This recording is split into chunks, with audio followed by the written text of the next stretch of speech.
Hi കൂട്ടുകാരെ.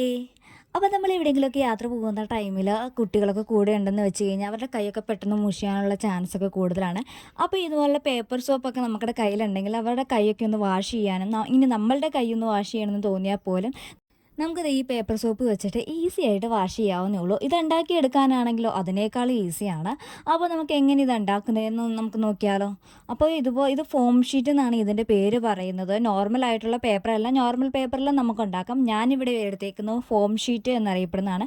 അപ്പോൾ ഇത് ഗ്ലിറ്റർ ഉള്ള ടൈപ്പിൽ നമുക്ക് കിട്ടും. ഇത് ഗ്ലിറ്റർ ഇല്ലാത്ത മോഡൽ, രണ്ട് സൈഡിലും ഗ്ലിറ്റർ ഒന്നും ഇല്ലാത്ത മോഡലിലാണ്. അപ്പോൾ ഇങ്ങനത്തെ ഒരു കുഞ്ഞു പീസ് ഞാൻ അതിൽ നിന്ന് കട്ട് ചെയ്തെടുത്തിട്ടുണ്ട്. അപ്പോൾ ഞാൻ ഈ കുഞ്ഞു പീസിലാണ് ഉണ്ടാക്കി കാണിക്കുന്നത്. കണ്ടോ, ഇത്രയും തിക്നെസ് ഉള്ളതുകൊണ്ട് തന്നെ നമുക്കിത് വീണ്ടും യൂസ് ചെയ്യാം. ഇത് പേപ്പർ ആകുമ്പോഴത്തേക്കും നമ്മളൊന്ന് കഴിയുമ്പോഴത്തേക്കും അതങ്ങ് പോകുമല്ലോ, പേപ്പർ അലുത്ത് പോകുമല്ലോ.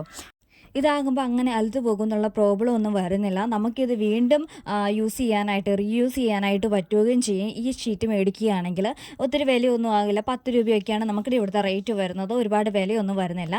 അപ്പോൾ നമുക്കിനി വീഡിയോയിലേക്ക് പോകാം കേട്ടോ. അപ്പോൾ അതിനായിട്ട് ഞാൻ ഇവിടെ എടുത്തേക്കുന്ന ഒരു പാത്രത്തിൻ്റെ അകത്തേക്ക് ഒരു ടീസ്പൂൺ എന്നോണം നമ്മുടെ ഹാൻഡ് വാഷാണ് ഞാൻ ഒഴിച്ചു കൊടുത്തേക്കുന്നത്. നമ്മൾ വീട്ടിൽ ഉപയോഗിക്കുന്ന ഏത് ഹാൻഡ് വാഷാണോ ആ ഹാൻഡ് വാഷ് ഉപയോഗിച്ചാൽ മതി കേട്ടോ. അതിലേക്ക് കുറച്ചൊരു 2-3 തുള്ളി വെള്ളവും കൂടി ഞാൻ ഒഴിച്ചു കൊടുക്കുന്നുണ്ട്. എന്നിട്ട് ആ വെള്ളവും നമ്മുടെ ഹാൻഡ് വാഷും കൂടി നന്നായിട്ടൊന്ന് മിക്സ് ചെയ്ത് യോജിപ്പിക്കുക. വേറെ ഒരു പണിയില്ല, ഇത് മാത്രം മതി കേട്ടോ. നമ്മുടെ പേപ്പർ സോപ്പ് റെഡിയാക്കാനായിട്ട് ഈ 3 ഐറ്റം മാത്രം മതി കേട്ടോ. ഇത്തിരി വെള്ളം ഒഴിക്കുമ്പോൾ വെള്ളം കൂടി പോകരുത് കേട്ടോ. അപ്പോൾ നമ്മൾ എടുക്കുന്ന ഷീറ്റ് ഇനി വലുതാണെങ്കിലും നമ്മൾ സോപ്പ് കൂടുതൽ ആഡ് ചെയ്യുക.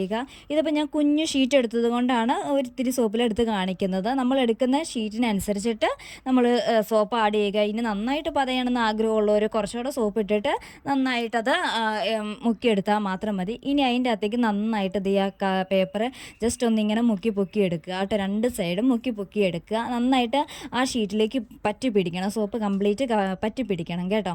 എന്നാലാണ് നമുക്കത് യൂസ് ചെയ്യാനായിട്ട് പറ്റത്തുള്ളൂ. അപ്പോൾ 2 സൈഡ് ഇങ്ങനെ മാറ്റി ഇട്ടിട്ട് ഞാൻ നന്നായിട്ട് ആ ഷീറ്റിലേക്ക് ആക്കി കൊടുത്തിട്ടുണ്ട് കേട്ടോ. ഇനി നമ്മളിത് ചെയ്യാൻ പോകുന്നത് വെയിലത്ത് വെച്ച് ഒരു 5 മിനിറ്റൊക്കെ വെച്ചാൽ മതിയാകും. നല്ല വെയിലുണ്ടെന്നുണ്ടെങ്കിൽ ഒരു 5 മിനിറ്റ് വെച്ചാൽ മതി. ഇനി വെയിലില്ല എന്നോർത്തും വിഷമിക്കുകയൊന്നും വേണ്ട. ഏതെങ്കിലും നല്ല ക്ലീൻ ആയിട്ടുള്ള ഏതെങ്കിലും ഒരു സ്ഥലത്ത് നമ്മളിത് കൊണ്ടുവന്ന് ചുമ്മാ ജസ്റ്റ് വെച്ചാൽ മതി. കാറ്റൊക്കെ വന്ന് കഴിയുമ്പോഴത്തേക്കും അത് തന്നെ അങ്ങ് ഉണങ്ങി കിട്ടുള്ളൂ. 5 മിനിറ്റ് എന്നുള്ളത് 10 മിനിറ്റ് ആകും, അത്രേ വ്യത്യാസമുള്ളൂ. അപ്പോൾ ഞാനിവിടെ ക്ലീൻ ആയിട്ടുള്ളത് ഇങ്ങനത്തെ ഒരു തടിക്കഷ്ണം ഉണ്ടായിരുന്നു. അപ്പോൾ അതിൻ്റെ പുറത്താണ് വെച്ചേക്കുന്നത്. നമ്മളൊരിക്കലും പുറത്ത് പൊടി അടിക്കുന്നിടത്തൊന്നും കൊണ്ട് വെക്കരുത്. കാരണം പൊടിയൊക്കെ അടിച്ച് കഴിഞ്ഞാൽ അതിൻ്റെ അകത്തേക്ക് പറ്റി പിടിച്ചിരുന്ന് കഴിഞ്ഞ് കഴിഞ്ഞാൽ അത് വീണ്ടും അണുക്കളൊക്കെ കയറാനുള്ള ഒരു ചാൻസ് ഉണ്ട്. അപ്പോൾ അത് കാരണം കൊണ്ട് ഇങ്ങനെ നീറ്റായിട്ടുള്ള ഒരു സ്ഥലത്ത് കൊണ്ടുവന്ന് വെക്കുക. എന്നിട്ട് ഒരു 5-10 മിനിറ്റ് കഴിയുമ്പോഴത്തേക്കും നന്നായിട്ട് ഉണങ്ങി കിട്ടും. ഇപ്പം നമുക്കിടെ ഏകദേശം ഒന്ന് ഉണങ്ങി കിട്ടിയിട്ടുണ്ട് കേട്ടോ. അതേ നോക്കിക്കേ, 2 സൈഡും കണ്ടോ, നന്നായിട്ട് ഏകദേശം ഒന്ന് ഉണങ്ങി കിട്ടിയിട്ടുണ്ട്. ഒത്തിരി നേരം ഒന്നും എടുക്കില്ല കേട്ടോ, പെട്ടെന്ന് റെഡിയായി കിട്ടും. അപ്പോൾ ഇത് ഞാൻ ഇനി ചെറിയൊരു കുഞ്ഞു പീസുകളായിട്ട് കട്ട് ചെയ്തെടുക്കുന്നുണ്ട്. അങ്ങനെ കട്ട് ചെയ്തിട്ട് നമ്മളൊരു എയർ ടൈറ്റ് ആയിട്ടുള്ള ഒരു ടിന്നിൻ്റെ അകത്തിട്ട് അടച്ച് വെച്ച് കഴിഞ്ഞ് കഴിഞ്ഞാൽ ഒരു 2-3 ദിവസമൊക്കെ നമുക്കിത് യൂസ് ചെയ്യാനായിട്ടൊക്കെ പറ്റും. നമ്മൾ എവിടെയെങ്കിലും യാത്രയൊക്കെ പോകുമ്പോഴത്തേക്കും നമുക്ക് ഹാൻഡ് വാഷൊക്കെ കൊണ്ടുപോകുക എന്നുള്ളത് നമുക്ക് കുറച്ച് ബുദ്ധിമുട്ടല്ലേ. അപ്പോൾ ഇതൊക്കെ ആകുമ്പോഴത്തേക്കും എന്തെങ്കിലും ഒരു ചെറിയ ടിന്നിൻ്റെ അത് നമുക്ക് ഈസി ആയിട്ട് ഇട്ടുകൊണ്ട് പോവുകയും നമ്മുടെ പേഴ്സിലൊക്കെ സൂക്ഷിക്കുകയൊക്കെ വേണമെങ്കിൽ ചെയ്യാനായിട്ട് പറ്റും.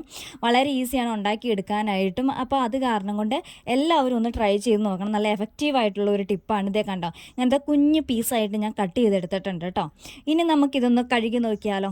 സോപ്പ് വരുമോ ഇല്ലയോ എന്നറിയണമല്ലോ, നമുക്കടെ ഇത് പരീക്ഷണം സക്സസ് ആയെന്നറിയണ്ടേ. അപ്പോൾ അതിനായിട്ട് ഇതേണ്ട ഞാൻ ഒരു കുഞ്ഞു പീസ് എടുത്തത് നമ്മുടെ കയ്യിലേക്ക് ഞാൻ നിങ്ങൾക്ക് കാണിച്ചു തരാനാണ് കയ്യിലേക്ക് വെച്ച് കൊടുക്കുന്നുണ്ട്. ഇനി ഞാൻ ജസ്റ്റ് വെള്ളം ഒഴിച്ച് കൊടുക്കുവാണ്.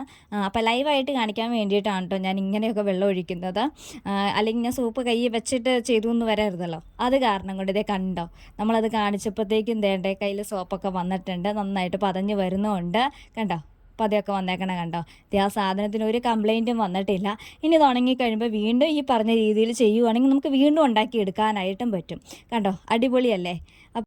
വളരെ എളുപ്പമാണ് ഉണ്ടാക്കിയെടുക്കാനായിട്ട്. നല്ല എഫക്റ്റീവായിട്ടുള്ള ഒരു ടിപ്പായിട്ടാണ് എനിക്ക് തോന്നിയിട്ടുള്ളത്. കാരണം യൂസ്ഫുള്ളാണ്, കുട്ടികളൊക്കെ ഉള്ളവർക്ക് വളരെ യൂസ്ഫുള്ളായിട്ടുള്ള ഒരു ടിപ്പാണ്. നമ്മളാ എടുത്ത കുഞ്ഞു പീസിൽ നിന്ന് ഇത്രയും പീസസ് കിട്ടിയിട്ടുണ്ട്. അപ്പോൾ ഇതുപോലുള്ള എയർ ടൈറ്റ് ആയിട്ടുള്ള ഒരു കണ്ടെയ്നറിൽ വെച്ച് അടച്ച് സൂക്ഷിച്ചാൽ മാത്രം മതി. അപ്പോൾ നമുക്ക് ഇന്നത്തെ വീഡിയോ ഇഷ്ടമായ സബ്സ്ക്രൈബ് ചെയ്യാൻ, ലൈക്ക് ചെയ്യാനും മറക്കരുതേ. മറ്റൊരു വീഡിയോ വീണ്ടും കാണാം.